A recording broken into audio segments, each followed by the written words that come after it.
انبیاء اپنے اپنے دور میں حق کے غلبہ کے لیے، دین کی اقامت کے لیے جد و جہد کرتے رہے، اور ان کے ساتھ جو لوگ لگے وہ ان کے صحابہ کہلاتے تھے۔ دوسری ایک حقیقت یہ ہے کہ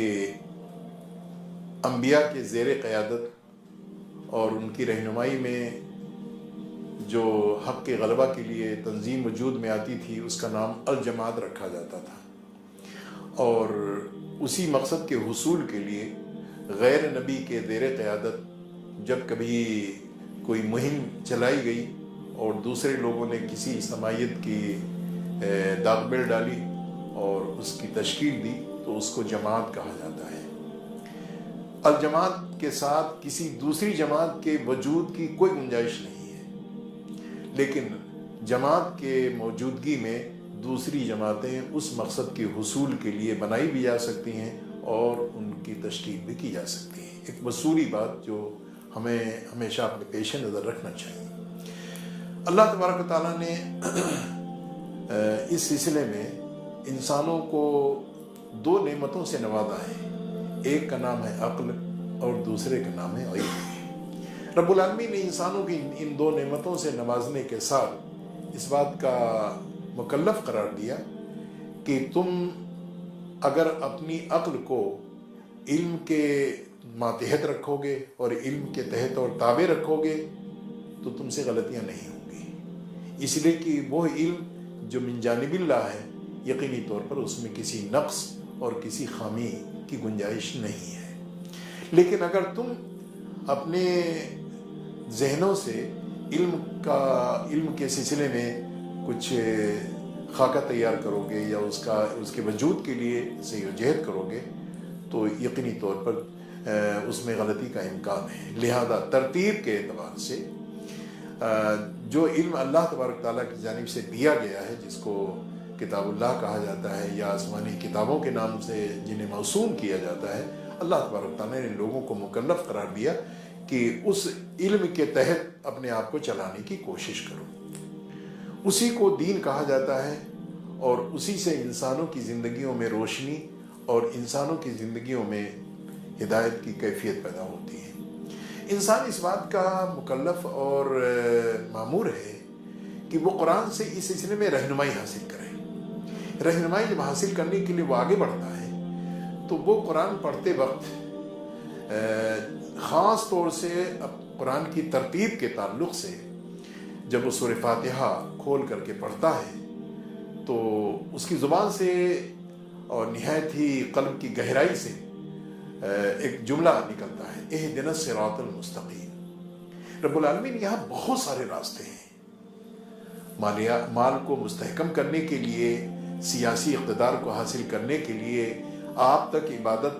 کی شکل میں مختلف قسم کے امور انجام دینے کے لیے بہت سارے راستے ایجاد کر لیے گئے ہیں۔ ان تمام راستوں کے موجودگی میں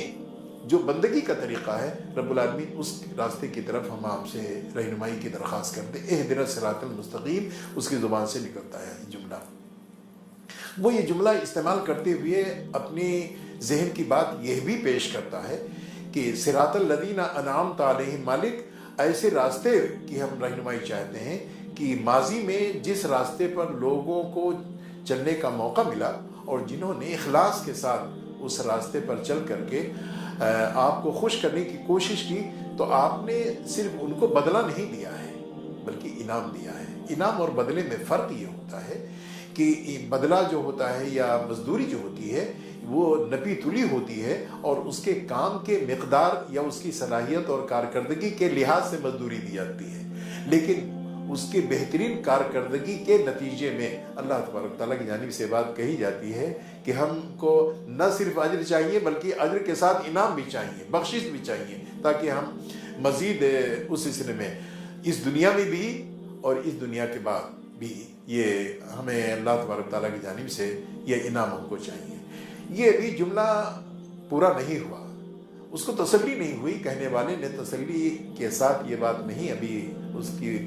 پوری ہوئی کہ وہ اسے آگے بڑھتا ہے اور وہ کہتا ہے کہ رب العالمین اس دنیا میں آپ کی رہنمائی دینے کے باوجود لوگوں کا حال یہ کہ لوگوں نے آپ کی بات کو نظر انداز کر دیا اور غیر اللہ کی باتوں کو قبول کر لیا، رب العالمین وہ راستہ نہیں چاہیے۔ غیر المغضوب علیہم، اللہ تبارک تعالیٰ کے آسمان کے نیچے زندگی گزارنے والے، آسمان زمین پر زندگیاں جن کی بیت رہی ہیں، زمین سے اور آسمان سے فائدہ اٹھا رہے ہیں، وہ لوگ بندگی کسی اور کی کر رہے ہیں اور خدا سے عداوت و دشمنی کر رہے ہیں،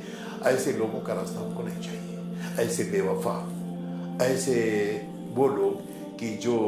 خدا فراموش ہو، ایسوں کا راستہ نہیں چاہیے۔ ایسے ان کا راستہ نہیں چاہیے جن پر آپ کا اس گناہ کے نتیجے میں غضب اتارا گیا ہے۔ اللہ تبارک تعالیٰ نے فرمایا کہ ابھی تسلی اس کو نہیں ہوئی، اور اس تسلی نہ ہونے کا نتیجہ اس شکل میں سامنے آیا کہ وہ کہتا ہے کہ ہم نے راستہ بتایا، وہ راستہ چھوڑ کر کے کسی اور راستے پر چل پڑے، غیر المغضوب علیہم ولا الضالین، اور بھٹکے ہوئے لوگوں کا راستہ ہم کو نہیں چاہیے۔ اجر مانگنے کے تعلق سے پہلے اس نے انعام مانگا، اور انعام مانگنے کے ساتھ ساتھ اس نے یہ بھی درخواست دے ڈالی کہ اللہ تبارک تعالیٰ اس انعام کے حاصل کرنے میں اور انعام یافتہ ہونے کی صلاحیت پیدا کرنے کے راستے میں کتنی دشواریاں ہوں گی یہ ہم جانتے ہیں، یہ ہمیں معلوم ہے۔ لہذا ان لوگوں کا چنانچہ مفسرین اور علماء نے، ملت مسلمہ کے باشعور علماء نے اس کی نشاندہی یہ کی کہ غیر المغضوب سے مراد یہود ہیں اور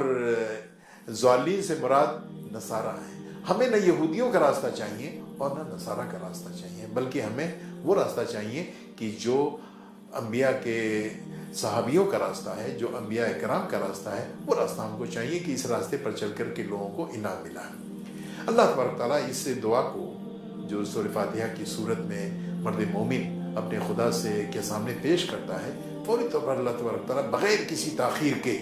بغیر ادھر دعا اس کی مکمل ہوئی اور اللہ تبارک تعالیٰ نے اس کی دعا کی قبولیت کا اعلان فرمایا، الف لام میم ذالک الکتاب لا ریب فیہ ھدی للمتقین۔ میرے بندے، تو نے مجھ سے ہدایت طلب کی ہے، منزل مقصود تک پہنچنے کے لیے تم نے مجھ سے درخواست کی ہے، یہ کتاب ہے۔ اس کتاب کی خوبی اور خصوصیت یہ ہے کہ یہ کتاب، جو لوگ اس کتاب پر عمل کریں گے یقینی طور پر وہ ہدایت یاب ہو جائیں گے۔ اللہ تبارک تعالیٰ اگر یہ کہہ دیتا کہ ہم وحی کے ذریعے سے تمہیں رہنمائی کریں گے، انسانوں کی سوچ یہ ہے کہ جو چیز لکھی پڑھی ہوتی ہے، جس چیز کو لکھ کر کے دیا جاتا ہے، وہ زیادہ معتبر ہوتی ہے اور زیادہ اس کے اوپر اس کا ذہن رکتا ہے اور جمتا ہے۔ اس لیے اللہ تبارک تعالیٰ نے فرمایا ذالک الکتاب، یہ کتاب ہے، لکھی ہوئی ہے، اس میں کسی ترمیم اور حذف اضافہ کی کوئی گنجائش نہیں ہے۔ اللہ تبارک تعالیٰ نے قرآن حکیم میں اپنے قرآن کا تعارف اس شکل میں فرمایا، وَإِن كُنتُم فِي رَيْبٍ مِّمَّا نَزَّلْنَا عَلَىٰ عَبْدِنَا فَأْتُوا بِسُورَةٍ مِّن مِّثْلِهِ وَادْعُوا شُهَدَاءَكُم مِّن دُونِ اللَّهِ إِن كُنتُم صَادِقِينَ۔ اگر تمہیں کسی پہلو سے شبہ ہو کہ یہ انسانوں کا مرتب کردہ کلام ہے، یا اس میں جو بشارتیں دی گئی ہیں وہ ایسے ہی ہیں، یا اس میں جو دھمکی دی گئی ہے وہ دھمکی کبھی بھی اس پر عمل نہیں ہوگا، یا اس طریقے سے اس کتاب کے اوپر عمل کرنے والوں کو عروج نصیب ہوگا، یا اس کتاب سے تعلق توڑنے والوں کا زوال ہو جائے گا، اس میں اگر تمہیں شبہ ہے، یا اس کتاب کے بارے میں تمہارا یہ خیال ہے کہ یہ کتاب حضرت محمد صلی اللہ علیہ وسلم نے مرتب کر لی اپنی طرف سے، تمہیں چیلنج ہے کہ ایک سورت پوری کتاب کے مقابلے میں نہیں، ایک سورت، ایک آیت تم مرتب کر کے دکھا دو تو ہم سمجھیں کہ تم بھی انسان ہو اور اس آبادی کے حضرت محمد صلی اللہ علیہ وسلم بھی انسان تھے۔ لہذا اللہ تبارک تعالیٰ نے دعا کو قبول کرتے ہوئے اتنی عظیم نعمت انسانوں کو عطا فرمائی۔ رک کر کے بیچ میں ایک جملہ اس میں ہمیں اور آپ کو شامل کرنا چاہیے کہ رب العالمین نے فرمایا کہ یہ کتاب ہدایت ہے، یہ کتاب ہدایت ہے۔ ہمیں یہ سوچنے کے لیے متوجہ کیا جا رہا ہے کہ جس چیز کو رب العالمین نے کتاب ہدایت کے طور پر ہمیں عطا فرمایا تھا، ہم نے شعوری یا غیر شعوری طور پر اس کتاب ہدایت کو کتاب تلاوت کی شکل دے دی ہے۔ ہم نے کتاب تلاوت کی شکل دے دی ہے۔ ہدایت کا مطلب یہ تھا کہ ہر مسئلے میں ہم قرآن سے پوچھتے کہ اس مسئلے میں قرآن اللہ تبارک تعالیٰ کی رہنمائی کیا ہے۔ ہم دنیا کے دوسرے لوگوں سے، خدا بیدار لوگوں سے، خدا فراموش لوگوں سے، اپنے جیسے انسانوں سے، یا اسی طریقے سے خدا کے جو دشمن اور اس کے باغی ہیں ان سے تو پوچھتے ہیں، لیکن خدا کے کلام سے ہم رہنمائی ڈھونڈنے کے لیے تیار نہیں ہیں۔ اور کبھی کبھی یہ ذہن میں یہ بات آتی ہے اور یہ خیال آتا ہے کہ یہ قرآن آج سے صدیوں پہلے کے لیے تو کتاب ہدایت تھا، لیکن آج کے زمانے میں، اس ترقی یافتہ زمانے میں اس اعلیٰ قسم کے ٹیکنالوجی جب انسانوں کے ہاتھ آ گئی ہے تو اس زمانے میں اس کتاب کے اوپر کیسے عمل کیا جا سکتا ہے؟ انسانوں کی سوچ یہ ہے، انسانوں کی سوچ یہ ہے کہ رب العالمین نے جب اس کتاب کو انسانوں کی ہدایت کے لیے دیا ہے تو یقیناً اس میں وہ ہر زمانے کے ساتھ، اس لیے کہ قرآن کا کوئی دوسرا ایڈیشن یا کوئی دوسری اشاعت نہیں آ سکتی ہے۔ یہ ضرورت کیوں پیش آئی؟ اللہ تبارک تعالیٰ نے قرآن کریم میں آگے چل کر کے ایک بات بتائی کہ جب آدم کی تخلیق ہوئی، ان کو جنت میں رکھا گیا،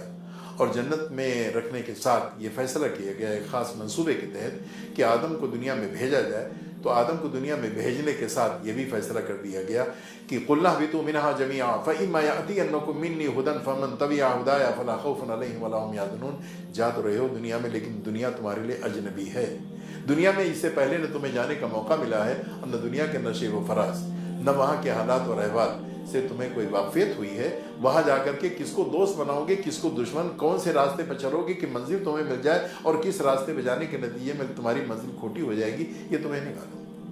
لہذا ہماری جانب سے ہدایت کی جا رہی ہے کہ اس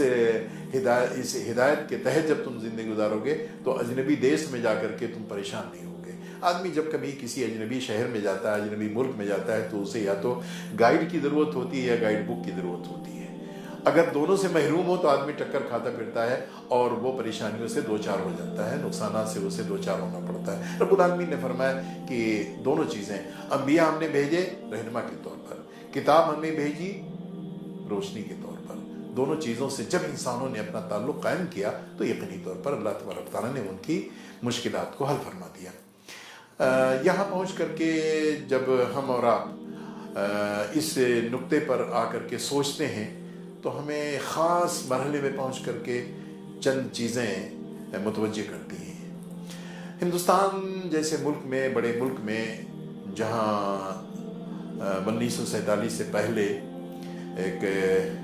انگریز وہاں حکومت کر رہے تھے اور ہندوستان کے ہندوؤں اور مسلمانوں کو، سکھوں اور عیسائیوں کو، وہاں کے پارسیوں اور بودھوں کو، وہاں کے جینیوں کو، بہائیوں کو وہاں سکون کے ساتھ آزاد فضا میں سانس لینے کا موقع نہیں مل رہا تھا، لیکن سب نے مل کر کے جب یہ جد و جہد کی کہ اپنا ملک ہم آزاد کرائیں تاکہ اپنے ملک کے ہم سیاہ سفید کے مالک بنیں اور ملک کے حکمرانی اور اس کے اقتدار پر ہمارا اختیار حاصل ہو جائے۔ اس جد و جہد میں جو کچھ کیا گیا وہ تفصیل